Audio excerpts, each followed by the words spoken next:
ये आकाशवाणी दिल्ली है। कृपया हमारे अगले कार्यक्रम की प्रतीक्षा कीजिए। ये आकाशवाणी है। लीजिए सुनिए अखिल भारतीय साहित्यिक पत्रिका साहित्य भारती।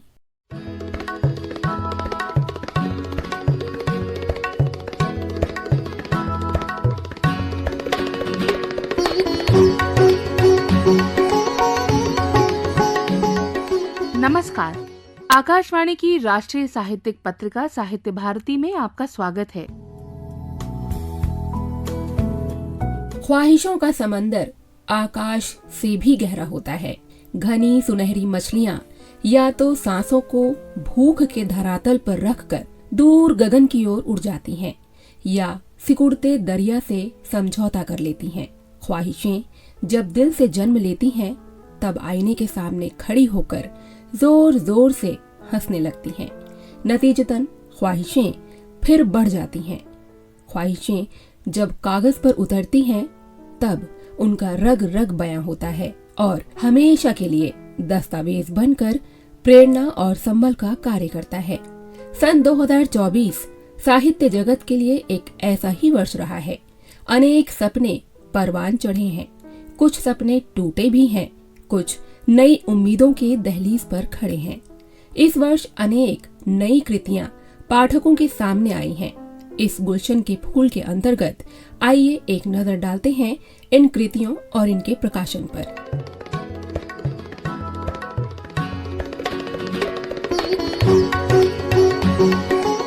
युवा लेखिका और स्तंभकार सुश्री रेणु सैनी अपनी उम्र से अधिक किताबें लिख चुकी हैं।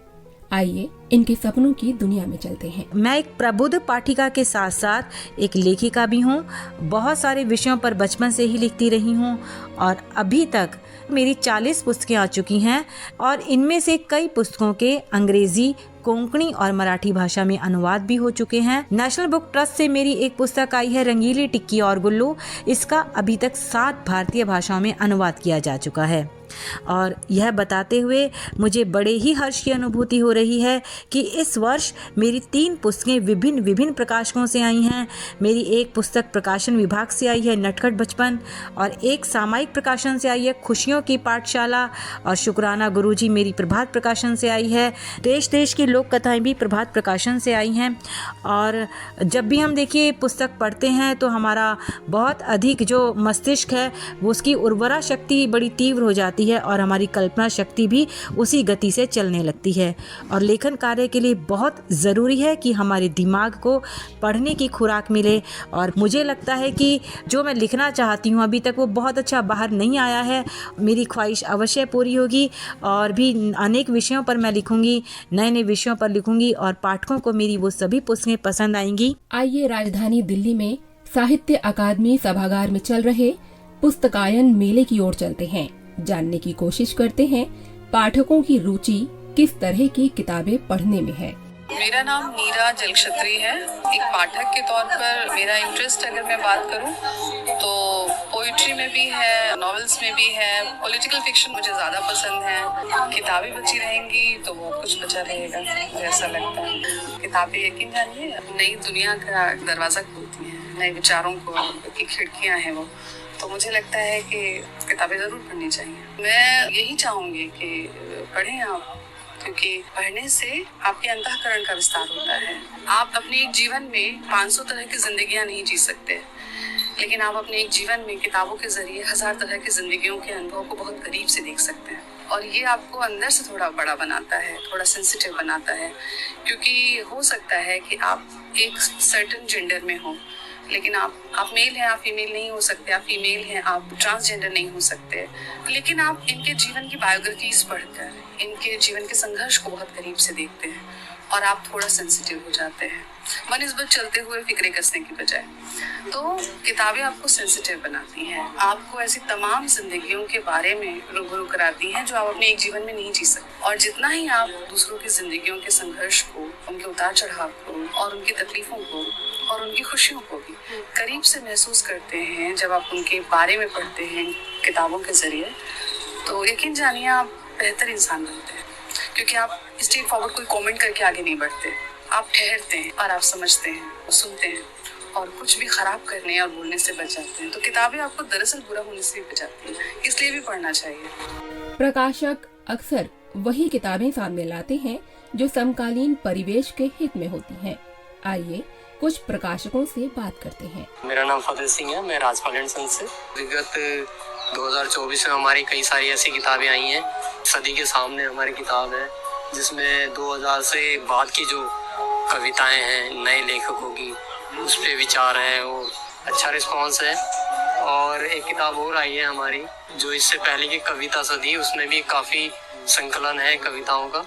और हमने एक सीरीज़ निकाली है कविताओं के ऊपर ही, जिसमें जो पुराने ऐसे अननोन साहित्यिक क्षेत्र में उनका नाम है लेकिन इतने वो नहीं हो पाए, तो उनकी किताबें भी हमने एक सीरीज़ में निकाली है, कालजी कवि और उनका काव्य, जिसमें नलदद, अक्का महादेवी, नरसिंह मेहता, बुल्ले शाह, तुलसीदास, बाबा फरीद, कबीर, रहीम, जायसी, लल्लन शाह फकीर, तो ये सब है। और हमारे यहाँ से भी एक नाटक आया था जॉन एलिया का जिन, एक महाबली नाटक आया है असगर वजाहत का, जो कि तुलसीदास और अकबर के ऊपर है, काफ़ी अच्छा नाटक है। और शायरी वगैरह में भी काफ़ी अच्छी किताबें हमारे यहाँ से प्रकाशित होती रहती हैं समय दर समय। मैं रमेश कुमार हूँ, राजकमल प्रकाशन समूह के तरफ से। ये हमारी जो बेस्ट इस साल की नॉवल रही है अगम बहदरिया, शिव मूर्ति जी की है, जो कि पाठक बहुत पसंद करते हैं। हिंदी साहित्य में शिव मूर्ति जी को अच्छा लेखक माना जाता है, तो इसलिए ये किताब उनकी बहुत चर्चित रही है इस साल। नई किताब हमारे यहाँ परसाई जी की एक लड़की 5 दीवाने वगैरह बहुत सारी किताबें हमारे यहाँ से उनकी रीप्रिंट हुई है। और हमारे यहाँ ट्रांसलेशन की किताब पे ज़्यादा कार्य किया जा रहा है, वो भी अच्छी किताब आ रही है। हम अभी रामविलास शर्मा के ऊपर काम कर रहे हैं, जो कि रामविलास शर्मा अलग अलग जगह छपा है, वो हम संकलित करके एक ही जगह कर रहे हैं। जैसे निर्मल वर्मा ले लीजिए आप, राजकमल से ही अब आपको सारी किताब उपलब्ध होगी। नए पाठक जो अभी आ रहे हैं हमारे पास, वो कह रहे हैं हमें कुछ इजी पढ़ने के लिए दीजिए, जो हमें पढ़ने में बेहतर महसूस हो। तो हम उनको प्रेमचंद जैसी किताबें और प्रेमचंद की कहानियाँ, मुक्तिबोध की कहानियाँ, जयशंकर प्रसाद जी की कहानियाँ, इन सब राइटरों की दे रहे हैं, जो उनको बहुत अच्छा प्रभावित कर रहा है हिंदी साहित्य की तरफ से। तो हिंदी साहित्य की तरफ उनका और रुझान बढ़ता जा रहा है। मेरा नाम अनुज सिंह है, चूँकि मैं सेतु प्रकाशन नोएडा से। बहुत सारी नई किताबें आई हैं, जैसे कि कहानी एक काहिरामा रेडू, बहुत अच्छी किताब आई है। एक सबसे ज़्यादा हमारी समय चलने वाली किताब है, भारत से कैसे गया बुद्ध का धर्म, बहुत बिक रही है। और गीता प्रेस का भी हमारे यहाँ से अनुवाद किया गया है। गीता प्रेस गोरखपुर की जो भी होती है, उसका टोटल हिस्ट्री का है इसमें अनुवाद है। पहले इंग्लिश में आई थी, अब हिंदी में आई हुई है। उसके साथ में एक बहुजन परंपरा पे भी किताब आई हुई है। जैसे कि लखनऊ के बारे में भी हमारे किताब आई है। लखनऊ में जो 1857 में हुआ था ना, उस पर नवाबों का पूरा काल बताया गया है। भी ये सब किताबें इस समय काफ़ी चल रही है। एक अक्का महादेवी साउथ के हैं, सबसे ज़्यादा हमारी बिकने वाली किताब ही है। एक सुदीप कविराज हमारी, ये सबसे ज़्यादा काफ़ी अच्छी बिकने वाली किताब। सुदीप कविराज का पूरा दिया हुआ है इसमें, जो कि हिलाल अहमद जी ने जो संपादित किया है। दिल्ली बुक फेयर होगा, उसमें 70+ बुक्स आएंगी, कुछ रचनावलियाँ आएंगी। मेरा नाम महेंद्र कुमार है और मैं प्रभात प्रकाशन से हूँ। और हमारे यहाँ हर दूसरे दिन न्यू बुक्स अवेलेबल हो जाती हैं, जो कि अभी आई हैं द आर्ट ऑफ फोकस, बहुत ही बढ़िया बुक है। दूसरी ये है आरोही, ये भी न्यू बुक्स है। मेरा नाम अमित कुमार है, सामयिक प्रकाशन से अभी कुछ नई किताबें आई है। अभी एक आई है फूल पहाड़िया, आदि विद्रोही तिलका मांझी की समर गाथा है। तो इसमें तिलका मांझी के ऊपर पूरा इतिहास लिखा हुआ है। साहित्यिक ज्यादातर हमारा काम है, तो इसलिए रुझान साहित्य के हिसाब से ठीक है। संचार की दुनिया में भारत ने तेजी से प्रगति की है। आज की पीढ़ी किताबों की जगह इंटरनेट पर साहित्य अधिक पढ़ना चाहती है। किसी भी साहित्यिक जानकारी के लिए अनेक माध्यम इंटरनेट पर मौजूद हैं। आइए इंटरनेट की इस दुनिया का सफर करते हैं। मेरा नाम फुरकान अली है, मैं रेख्ता फाउंडेशन में काम करता हूँ। रेख्ता अब दिन ब दिन नई नई किताबें और नए नए उर्दू का जितना लिटरेचर है उसको हिंदी में प्रकाशित करता है, ताकि आम लोगों तक पहुँच सके उसको लिटरेचर। जब रेख्ता का पब्लिशिंग थे 5 टाइटल थे, आज के टाइम में हमारे पास 125 टाइटल है रेख्ता का। पहले उर्दू शायरी भी काम करते थे, अब धीरे धीरे उर्दू लिटरेचर काम करते हैं, अफसाने भी करते हैं, अब अफसाने को भी लाते हैं, हम नॉवेल्स को भी लाते हैं, शॉर्ट स्टोरियाँ नॉवेल्स को पब्लिश करते हैं। इस साल हमारे पास नई किताबें 10 प्लस होंगी, जिसमें एक है तहजीबी शब्दकोश, एक नॉवल आया है खालिद जावेद का नेमत खाना, और भी किताबें हैं हमारे पास जो नई। अगले साल हमारा अभी और पब्लिकेशन को बढ़ाने का विस्तार करने का इरादा है। दुनिया चाहे इंटरनेट की हो या छापे खाने की, किताबें हमें सपनों के उस नगर में ले जाती हैं जहां शब्द हमारे जीवन को सार्थक करते हैं, हमारी पहचान बढ़ाते हैं।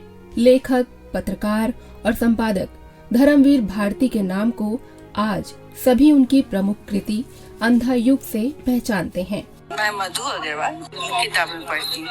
धर्मवीर भारती को हम लोग अपने 16वें 17वें साल में जब थे तो गुनाहों का देवता पढ़े थे और बहुत पॉपुलर किताब थी वो। अच्छे लेखक थे और उनका अंधा युग जो नाटक है, वो नाटक मैं अभी एनएसटी ने किया था तो देखने दोबारा गई थी, कभी बहुत पहले देखा था।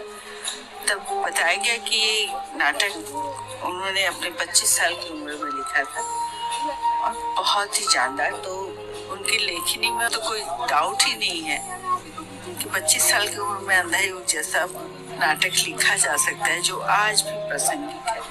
आकाशवाणी के लिए रचित ये कृति आज भी हमें एक कालखंड से नए सृजन की राह दिखाती है।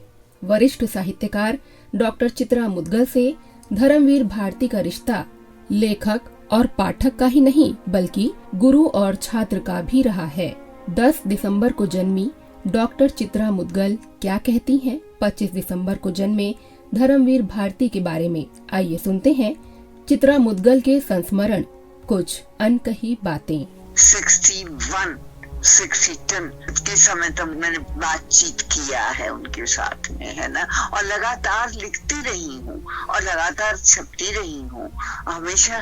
तो ये दिक्कत सामने पड़ रही, अभी तभी थोड़ी गड़बड़ है। 86 इतनी पुरानी हमारी आपस में बातचीत रही है उनके साथ में और मैं लगातार बोलती रही हूँ उनके बारे में। और भारती जी तो मैं क्या बताऊँ उनके बारे में। भारती जी मेरे इतने रही हैं मेरे लिए, बातें मैं करती रहती हूँ उनके बारे में और उन्होंने भी मेरी बातें की हैं, बहुत सारी हैं, लेकिन अभी भाषा गड़बड़ वो है, इसलिए कोई बात नहीं, अगली बार ठीक हो जाऊंगी तो बात कर सकूंगी। डॉक्टर चित्रा मुदगल इस समय अस्वस्थ चल रही हैं, परंतु उन्होंने अपने व्हाट्सएप संदेश में लिखा है, भारती जी से पहली बार मेरी मुलाकात धर्मयुग के सिलसिले में हुई। धर्मयुग को याद करते हुए मेरी आंखें नम हो जाती हैं और याद आता है अंधा युग। अंधा युग मैं आज भी बार बार पढ़ती हूँ। इतनी कहानी उनकी मैंने पढ़ी है और उनको सुना है। मैं आज भी याद करती हूँ जगदम्बा बाबू गांव आ रहे हैं, लकड़बग्घा, दशरथ का वनवास, शून्य और अन्य कहानियों में धर्म युग में वो मेरे गुरु समान रहे हैं, वो मेरे पाठक रहे हैं। मैं कभी उनको भूल नहीं पाती हूँ। आकाशवाणी भी धर्मवीर भारती को कभी नहीं भूल सकता। अंधा युग आकाशवाणी के खजाने की धरोहर है। आवाजों के खजाने से क्रम में आइए सुनते हैं एक और बड़े साहित्यकार महाकवि सुब्रमण्य भारती के साहित्यिक अवदान पर एक लघु रूपक।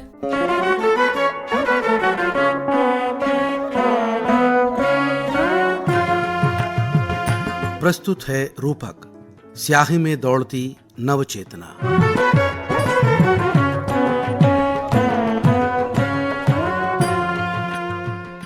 भारतीय इतिहास में सन 1882 का वर्ष स्वर्णिम अक्षरों में लिखा जाएगा।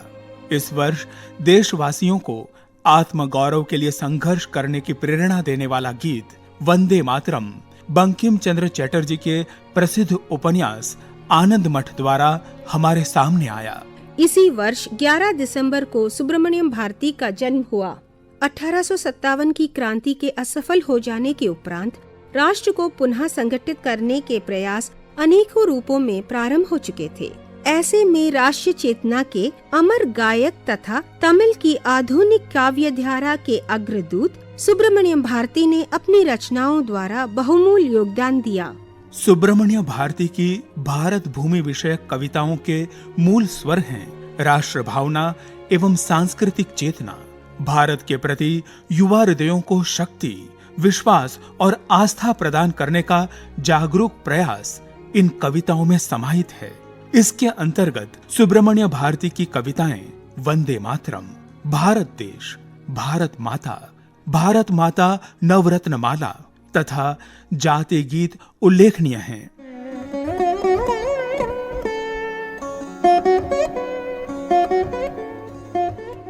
सुब्रमण्य भारती की रचनाओं में निहित राष्ट्रीय चेतना के विषय में सेवानिवृत्त प्राध्यापिका एवं लेखिका डॉक्टर ये भवानी।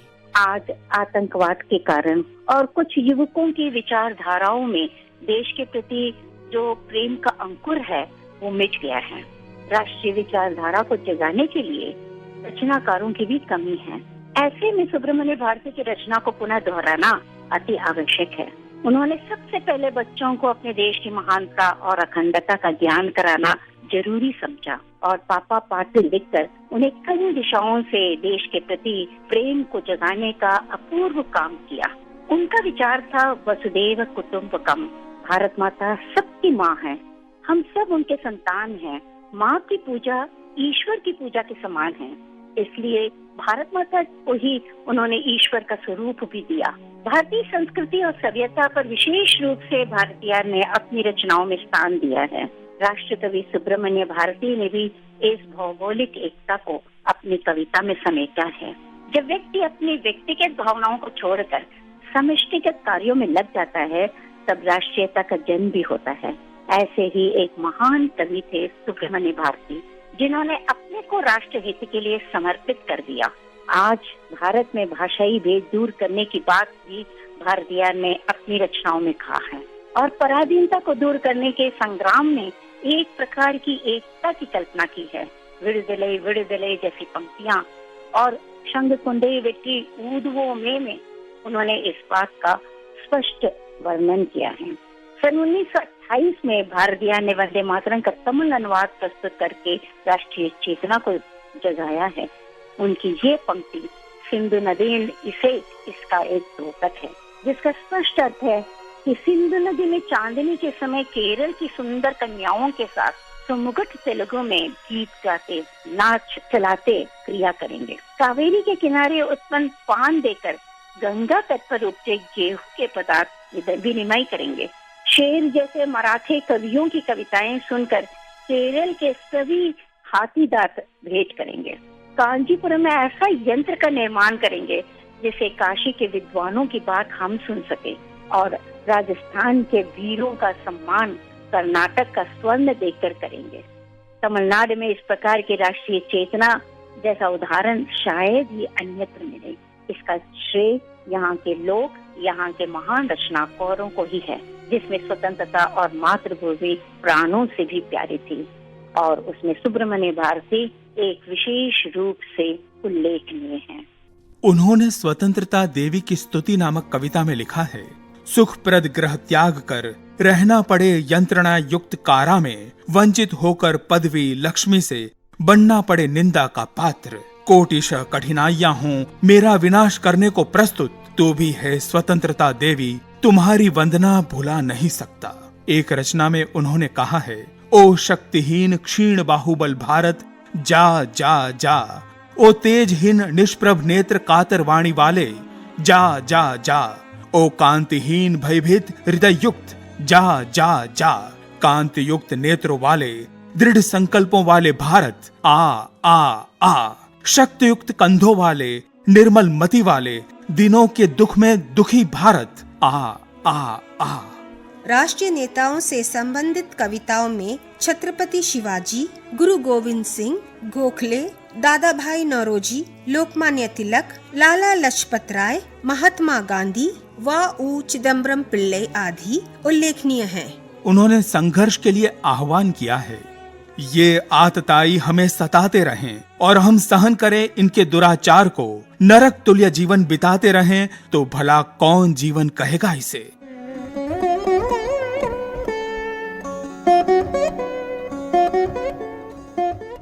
सुब्रमण्य भारती की कविताओं का सामाजिक जीवन पर क्या प्रभाव रहा?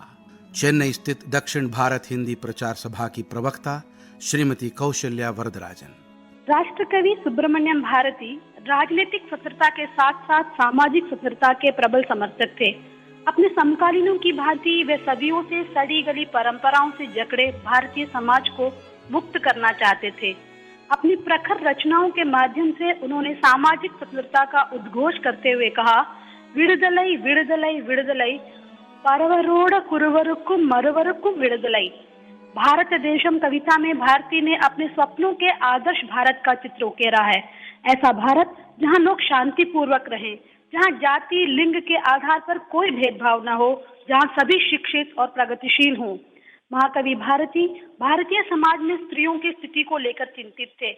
पेंगल विडुदलाई कुम्मी नामक अपनी रचना में उन्होंने स्त्रियों को क्षेत्रों में आगे बढ़ने का आह्वान किया।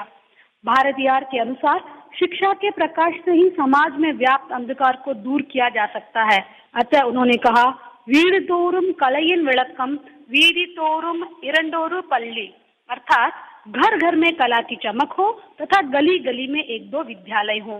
सामाजिक पुनरुत्थान के लिए आवश्यक समझ और साहस भारती में प्रचुर मात्रा में था। उन्हें ये बात असहनीय थी कि समाज में भेदभाव के कारण कुछ लोग पशुवत जीवन व्यतीत करने को शापित हैं। उन्होंने कहा, பொறியற்ற விலங்குகள் போல் வாழ்வார் நெஞ்சி பொறுக்கவில்லையே நெஞ்சி பொறுக்கவில்லையே। सामाजिक सुधार हेतु देश के भावी कर्णधारों में समानता, उदारता, नैतिकता तथा भाईचारा जैसे मूल्यों को रोपित करने के लिए भारतीयार ने पुदिय आटीचूड़ी की रचना की।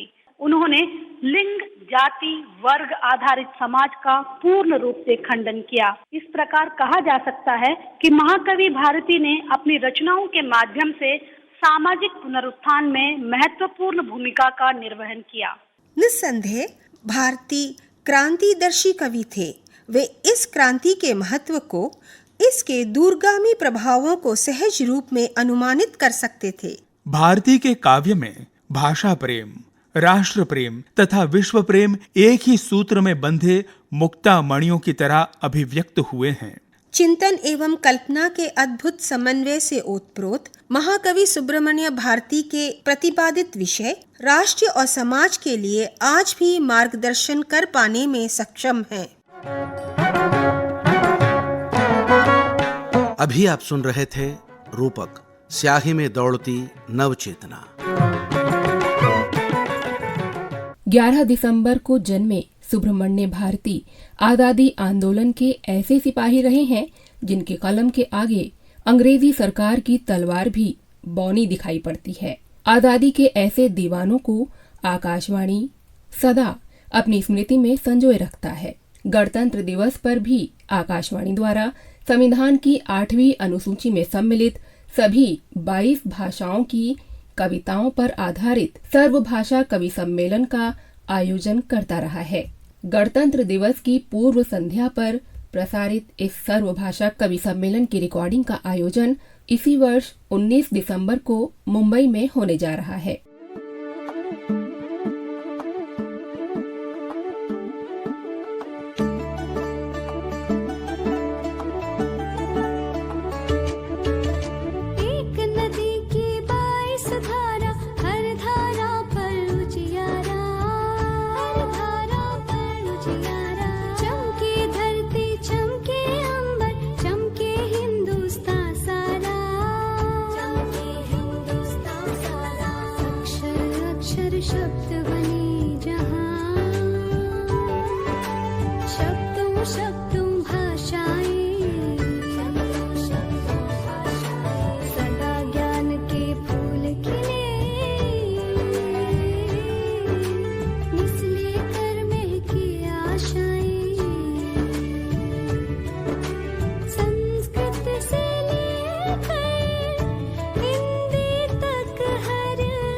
भाषा में कविता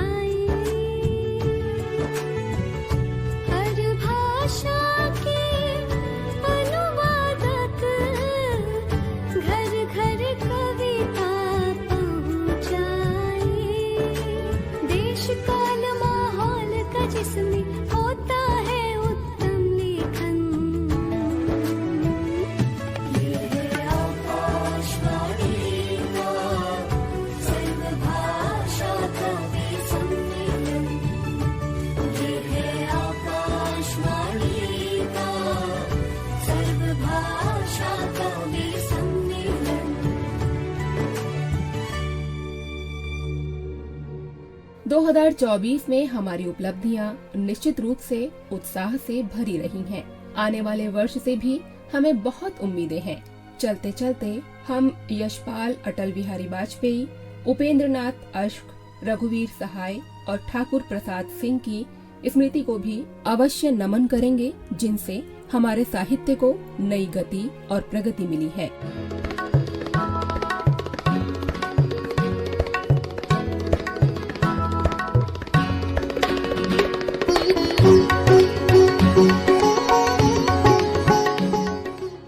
अभी आप अखिल भारतीय साहित्यिक पत्रिका साहित्य भारती सुन रहे थे। आलेख और प्रस्तुति राम अवतार बैरवा की थी और वाचन स्वर प्रीति कमल का था। ये कार्यक्रम आकाशवाणी के दिल्ली केंद्र से प्रसारित किया गया।